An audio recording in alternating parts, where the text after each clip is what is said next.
Bagaimana kita nak beringat? Kita kena ambil tahu. Ada orang kata, bosan dengan politik ini. Kata Adam. Betul. Meluat dengan pembohongan. Ya. Lantiklah Perdana Menteri. Dia bagi kat bini dia. Lantik Perdana Menteri lagi. Dia bagi anak dia. Lantik satu lagi. Dia jaga menanti dia. Jadi negeri ini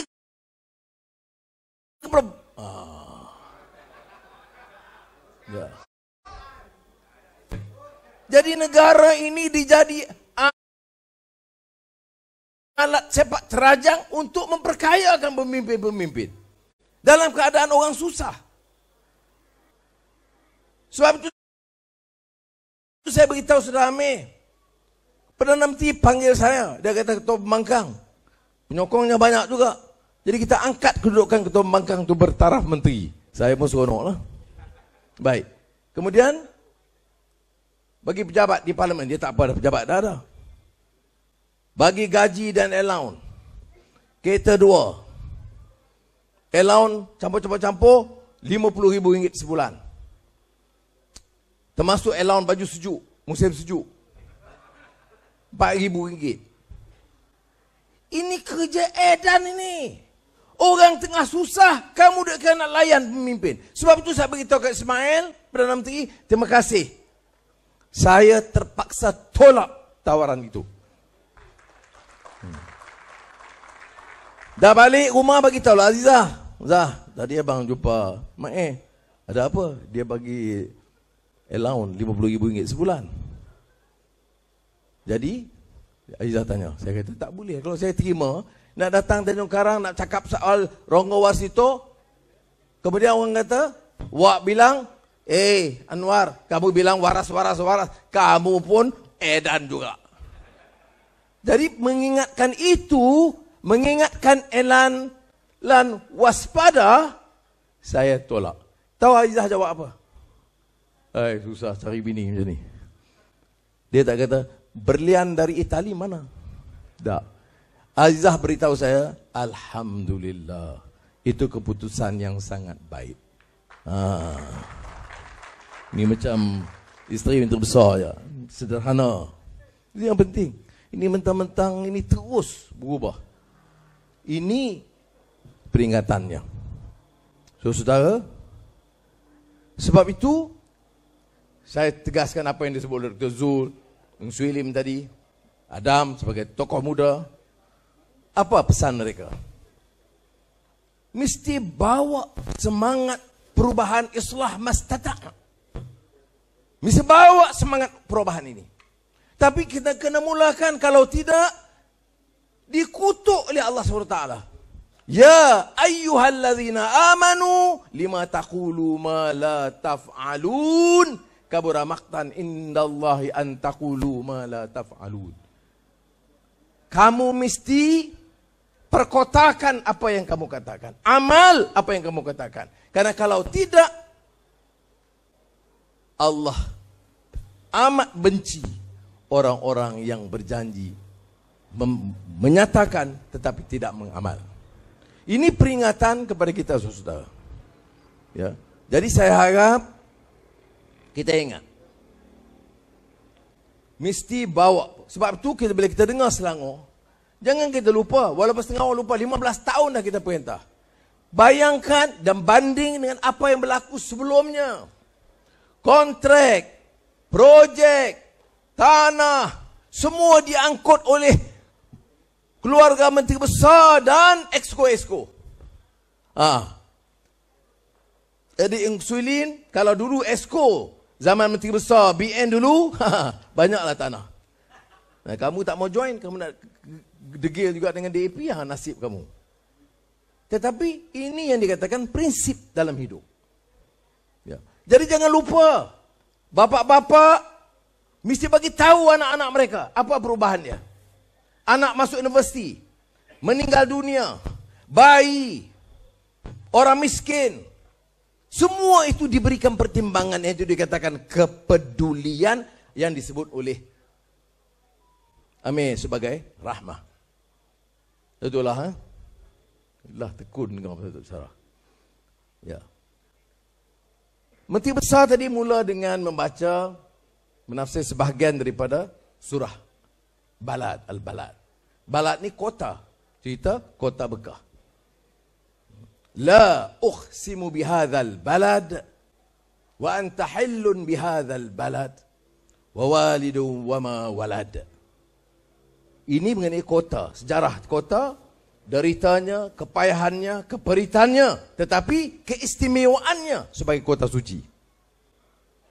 Tetapi yang disampaikan dalam mesej Balad ini juga, bagaimana boleh kita angkat darjat dan martabat manusia ini? Ya, solat, buat baik. Ya, apa yang ditekankan dalam surah Al-Balad? Falahtahamal aqabah, wa ma adraka mal aqabah, fakku raqabah. Bagaimana boleh kita, apa dia aqabah ini? Dan bagaimana boleh kita capai tahap yang tinggi? Bagaimana boleh kita angkat darjat kita ini? Dalam politik baik, sebagai ibu bapa, dalam masyarakat, sebagai menteri besar atau esko, atau apa-apa jabatan sekalipun. Kita ingat, Allah menjanjikan kepada kita. Bagaimana boleh kita angkat darjat kita? Agar lebih, seolah-olah mendaki ke tahap yang lebih tinggi. Al-Quran menjawab, yang pertama, fakku raqabah. Apa dia fakku raqabah? Bebaskan manusia dari perhambaan. Perhambaan dikupas oleh para ulama mufassir. Apa dia?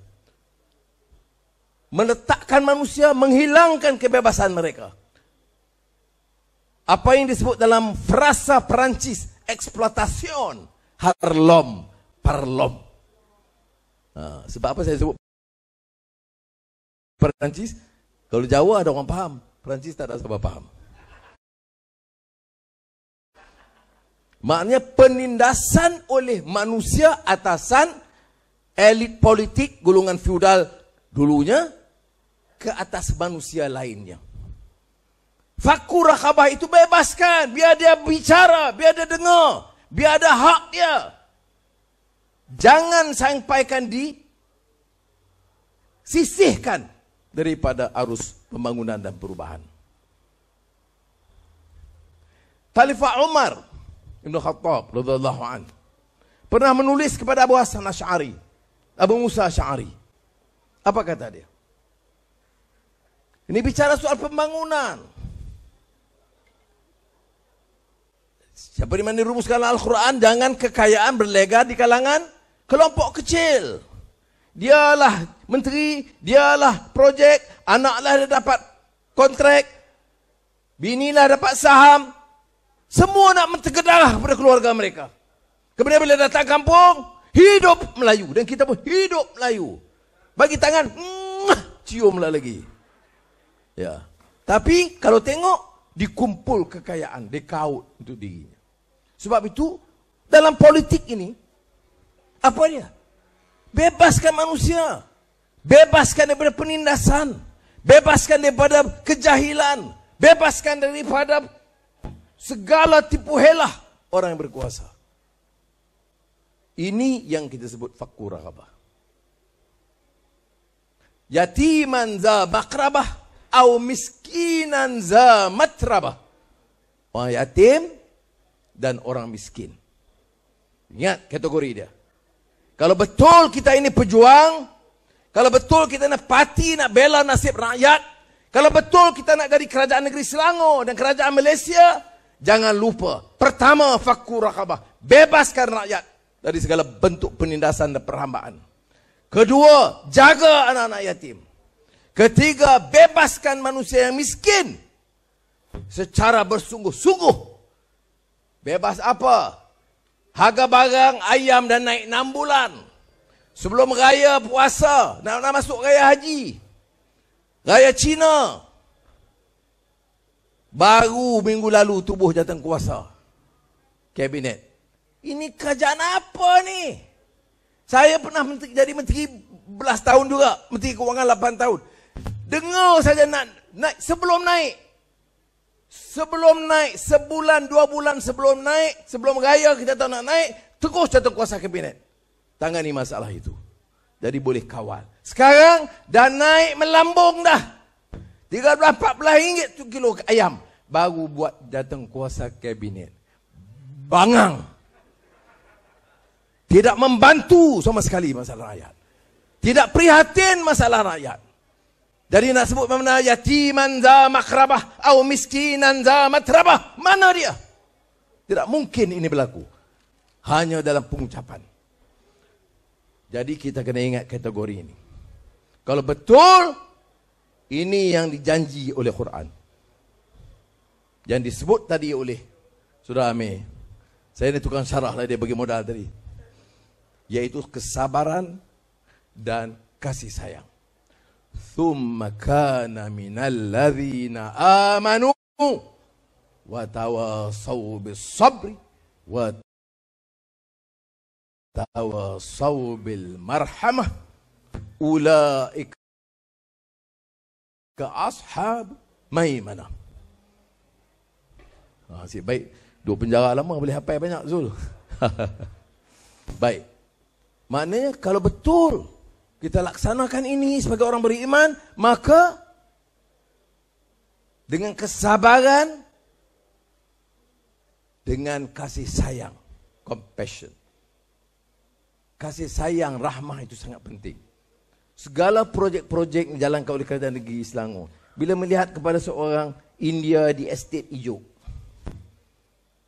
Cina miskin dia sekincan, orang Melayu yang ramai, petani, peladang, pesawah semua ini. Kalau ada dari nadi hati nurani, itu yang disebut marhamah, kasih sayang. Jadi mudah-mudahan saudara malam ini kita perbarui tekad kita. Bagi orang Jawa, baca Ronggo Warsito. Kalau kurang faham, minta Ong Suli bagi syarah dia. Okay. Pasal dia pun belum baca lagi Ronggo Warsito. Saya minta dia baca teliti. Dia memang bahasa Jawa Keraton, jadi tinggi. Jadi kena ada terjemahan dan tafsirnya dan takwilnya. Barulah lengkap. Kemudian yang kedua, baca semula tafsir surah Balad. Bagaimana kita boleh angkat darjat, harakat, martabat manusia. Kalau kita dalam parti, kalau kita fikir kita akan hanya sokong kerana kita jadi ketua kampung atau ahli majlis, darjat itu masih di lembah bawah. Kalau kita berjuang dengan nawaitu untuk bawa yang ma'ruf dan kebaikan dan kerana marhamah, insya-Allah darjat kita itu dijanjikan. Ya. Yang disebut Aqabah tadi, kenaikan mendaki satu bukit yang tinggi. Jadi sekali lagi saya nak ucap penghargaan kepada saudara. Bisa bangun daripada kealpaan kita. Jangan biarkan perasuah menentukan masa depan kita. Jangan berikan peluang kepada perompak untuk menjaga negeri ini. Kuasa rakyat yang menentukan dengan izin Allah SWT. Saya yakin Selangor kita dapat bertahan dengan bergaya, insya-Allah. Tapi saya mau rakan-rakan di Selangor habis sebulan ini menjelajah seluruh Selangor, turun ke lapangan di negeri-negeri lain, cerita apa yang berlaku di Selangor, perbedaan dengan cara pentadbiran sekarang dengan yang lepas, supaya perubahan itu berlaku. Tak ada masalah sama sekali. Ada orang kata kita itu bukan Islam karena kita baik dengan DAP. Podah. Ini hanya politik orang yang babal, muflis idea. Ya. Bicara soal agama, bicara soal kaum, tapi mendera rakyat. Jadi saudara dan saudari, terima kasih, jazakumullah khairan kathiran atas semangat yang ditunjukkan di Tanjung Karang dan Kuala Selangor ini, dan kita akan bawa perubahan insya-Allah. Wassalamualaikum warahmatullahi wabarakatuh.